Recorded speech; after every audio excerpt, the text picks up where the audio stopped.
Kino dailininko profesija yra ypatinga dėl to, kad kol dar filmas yra mažo biudžeto, galbūt dar tik tai pradedančių kūrėjų, kartais to kino dailininko net ir nėra.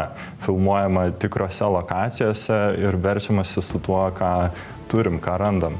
Kai tik tai biudžetas auga, kino dailininko darbas tampa be galo sudėtingas. Dėl to, kad į tai įeina ir lokacijos, ir visi interjerai. Jeigu filmuojam studijai, tai visko ir pastatymas, sukūrimas nuo nulio. Jeigu realiose lokacijose, visko perdarimas, bet kartu įeina ir dizaino elementai. Ir netgi kartais, jeigu matome kadre kažkokias prekes, tai kiekvienas dizainas galbūt net yra sukurtas, ar pritaikytas, atrinktas.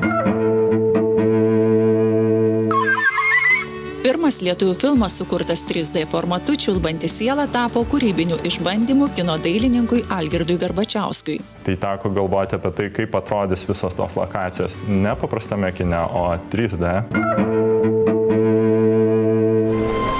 Filmo laikinai jūsų kino dailininkė Neringa Baciuškaitė tarsi prikėlė 20-ojo amžiaus pradžios Lietuvą.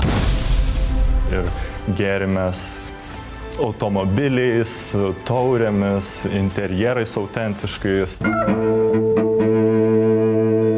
3 sidabrinių gervių laimėtojas kino dailininkas Ramūnas Rastauskas filme 9 žingsnis kūrė nuotaiką per aplinką. Prisidėjo prie bendro tokio filmo stiliaus, kuris tą socialinę dramą perteikia tokiu stilizuotu ir spalvingu netgi ir emociškai paveikiu būdu.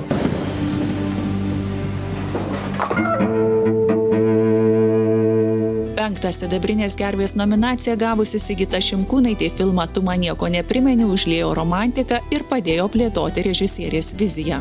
Irgi prisidėjo prie to bendro įspūdžio, kuris pasakoja tokią netradicinę meilės istoriją Vilniuje. Kino dailininkų pagrindinė užduotis, kad kiekvienas filme esantis daiktas gyventų gyvenimą. Iš tikrųjų nėra ribų tam kino dailės departamento darbo sudėtingumui.